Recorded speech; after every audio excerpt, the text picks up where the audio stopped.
I previously made a video about 10 tips for wildlife photographers and filmmakers without having to buy new gear. And I think it's time to make a part 2 with another 10 tips. Some of you were so kind to give me additional tips in the comments last time, and I'll try to incorporate some of those in this video. And if you're up for it, keep the tips coming. Let's share them and help each other out, and maybe we can do a part 3 later on. So let's just catch up from last time and go straight to tip number 11. Whether you're an experienced wildlife photographer or you just started out, a great way to get good shots is to shoot local. Gamebuster 800 wrote, Step 1. Live nearby beautiful places. Lol. It's obviously meant as a joke, and I guess you're maybe living in the city, but to get good shots of wildlife, you don't necessarily need to get out in the wild. Urban wildlife is a thing, and there are many animals living side by side with humans, which has its advantages. You can get way closer to these creatures compared to those in the wild, since they're used to humans being around all the time. They are so much easier to work with, and it's a great way to begin if you're just starting out. Look for lakes in your city, parks and so on. There are much more life than you think if you just pay attention to it. I myself live relatively close to Copenhagen in Denmark, and I had an awesome session with a family of great crested grebes living in a lake in the middle of the city. They didn't mind me being there at all, since I'm just one of thousands of people there, and I got some amazing shots of them. Locally also means that you're around all the time, so it's way easier to keep track of animals, following them through the seasons and pay attention to their change in behavior. Locally, it's also easiest to build a network of like-minded people, friends, neighbors, maybe even family, that can help you with sightings and keep an eye out for animals around. So, shooting locally and in the city is definitely a thing to consider. Number 12. Look for patterns. Just like you and me have patterns in our everyday life, animals do so as well. They have their routines and way of doing things. If you learn about these patterns, it's way easier to predict where they'll be and what they'll do, and be ready when it happens. Birds, for example, are tricky subjects to shoot. They move really fast, and they can be pretty tough to follow. However, if you first identify a bird's flight pattern, you can anticipate their movement and position yourself in the right place to track and capture them beautifully. They also have their favorite places to sit when they hunt and relax and so on. I was recently out shooting an osprey, and it tends to sit in the same dead tree in the lake when it looked for prey. So I was in position before it came by, which was around 7 o'clock in the morning, capturing some amazing shots of it. Mammals is often the same way. For instance, I found a fox den with a female fox going out to find food the same time of the day every day to feed her cubs. So I could position myself in the right place at the right time to capture it. So spend time observing those creatures and be aware of those patterns. It will help you get the shots you want. Number 13. Scent and noise. As a follow-up on the tip I had in my part 1 video about hiding and using camouflage, another tip is to think about your scent, or more correctly the lack of it, especially with the fox I just mentioned. So this guy wrote, your scent is also something to consider. Chanel smells good for us humans, but not for animals. It can be good to also think about how your clothes and equipment smell. I store my camera bag and other gear so they don't absorb smell from my home, my food, pets and so on. Store all equipment in felt bags if you are unable to keep them in a separate room.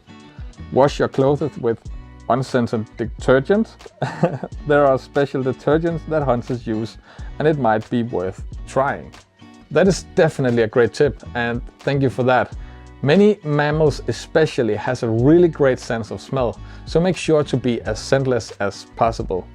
And to follow up on that, you also have to think about your level of noise, since most animals also rely on their ability to hear everything. Be quiet, don't talk if you're with a friend out there, make sure your clothing is soft and silent, don't zip and unzip your bag and other factors that could make noises. So when you go out there to sit and wait, prepare everything at the beginning so you can keep silent throughout your whole session. And that leads us to the next tip, number 14. Put in the time necessary. It's no exaggeration that wildlife photography requires some serious patience. It's really important to put in the time and dedication that is required. Often that means going out in the middle of the night, arriving well before sunset so that you're in position before any animals can make an appearance. And if you're working from a height, consider waiting all day, which means from dawn to dusk. You don't want any animals to see that you go in there or you leave, so you have to stay put. Sometimes hours and hours go by, and don't feel discouraged. Just keep waiting. There's no rush, and patience pays off, I promise you. Play some mind games with yourself. Hear some podcasts or other things if you need some help pass the time. Most important thing is to stay focused, because out of the blue, suddenly you have an encounter. And finally, if you don't get good results on the first day, just try again. Returning to the same place again and again is essential for getting good results in the end. The background is every bit as important as the subject. A well-composed background can elevate your photos from good to breathtaking. It sets the stage, it tells a story, and it draws attention to the subject. It should complement, but not compete with the animal you're shooting. See if you can evoke the season, the habitat, or the weather, putting your subject into the scene. To do this, you sometimes have to shoot a bit wider than you would maybe normally do. It provides some context about the environment and the life of the animal. Another thing is, a cluttered background creates distraction from your subject. So if you're shooting a portrait, try to position your subject away from the background to blur it out and make it stand out. Look for colors, light, and so on in your backdrop. Things that can help you stage your subject nice in the frame. Instead of shooting directly up in the sky when a bird is flying, try to see if you can position yourself so you have like trees or other things behind it, with colors and textures that help you get a more appealing shot. And that leads us to the next tip. Number 16. Also consider your foreground. Sometimes you might have trees or other elements in front of you or maybe around the subject. You can use that for a more creative shot. Utilizing foreground elements can help you frame your subject, and it can drive attention to it. If you shoot through leaves and find a hole within them somewhere where you can position your subject in, it will drive the attention of the viewer's eye directly to it. This requires some composition, but it's fun to work with, and it can create some really interesting shots. Next tip, number 17. Shoot way more than you think you need. When you have your subject in front of you, just shoot, shoot, shoot, shoot. No matter if it's video or pictures. Make sure you have much room in your SD card, of course, and keep shooting. In a split of a second, the animal would do something cool. So if you're not ready for that, you won't get the shot. Take lots of photos. Take as many photos as you can. Often you have to take hundreds, maybe thousands of shots, and only a few of them turn out the way you wanted. Never assume that you've captured your perfect shot. With wildlife photography, because of the unpredictability, you never know what you're going to get.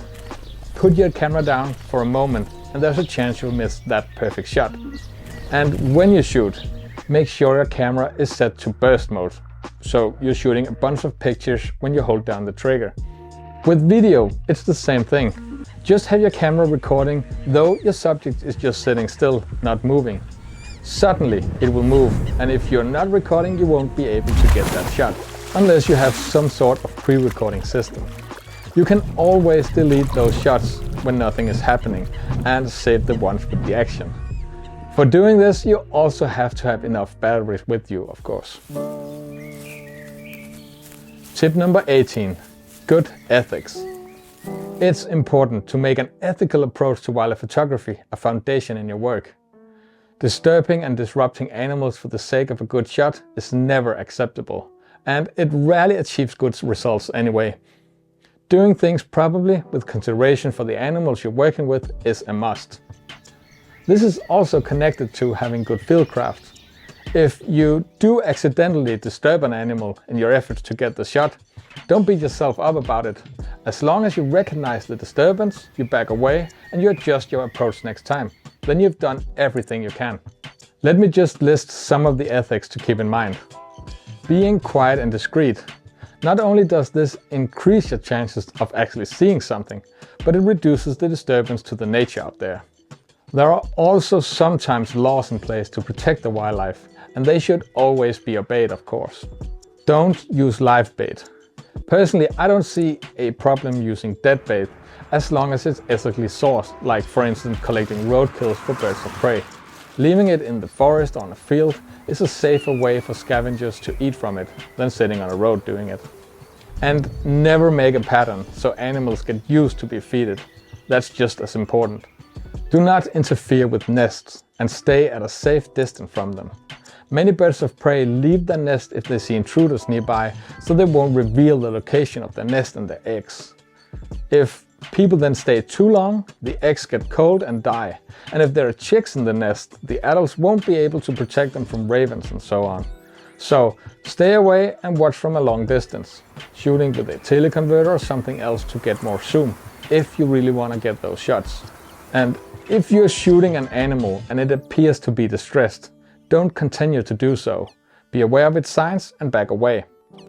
There is a lot to think about, but mainly just use common sense and don't interfere. Let the animals do their thing, live their lives without you disturbing them. Just wait, be patient, observe, and eventually you'll get the shots you want. That's just as important to have in mind. Number 19. How to handheld your camera. Another follow-up tip I got from the first video is a comment from Brian on how to handheld your camera. And he wrote, "I really enjoyed your tips, but learning to hold the camera with a big lens is a great technique to have in case you're not able to find a place to set your camera on. I taught my students to spread their feet to hip width, then place their dominant leg out front and their other leg as an anchor. Next step is to place the hand under the lens at the farthest point. This gives the most stability while allowing for them to track birds flying in front of them. They walked away with great shots." Thank you, that is a great tip. Holding the camera like this gives you a steady control and flexibility, definitely. And in addition to this, try also to place your elbow in the side to make it even more steady. That also works for me when I'm filming and I'm not shooting pictures. But again, a tripod or a steady surface is always preferred in my opinion. And last tip, number 20, share your shots. There is a large community of beginners and experienced photographers out there, so don't feel alone. Sharing your shots can be a great way to connect with other shooters, and it's also a great way to get feedback. Be open-minded and ask for critique. If someone tells you what they dislike about your shot, don't get discouraged about it. Take it in and be thankful of them taking the time to feedback on you. And of course, critique should always be given in a nice, friendly way. But my experience is that 99% of other shooters, they do so. So share, take part in the community and get involved with other shooters. You'll only get better from it. And that's it. If you haven't seen the part 1 video with the first 10 tips, go watch that. And once again, please leave a comment if you have other great tips that I haven't included. And maybe we can do a part 3 as well. Thank you for watching, guys. Like and subscribe and all that to support me. See you next time. Bye.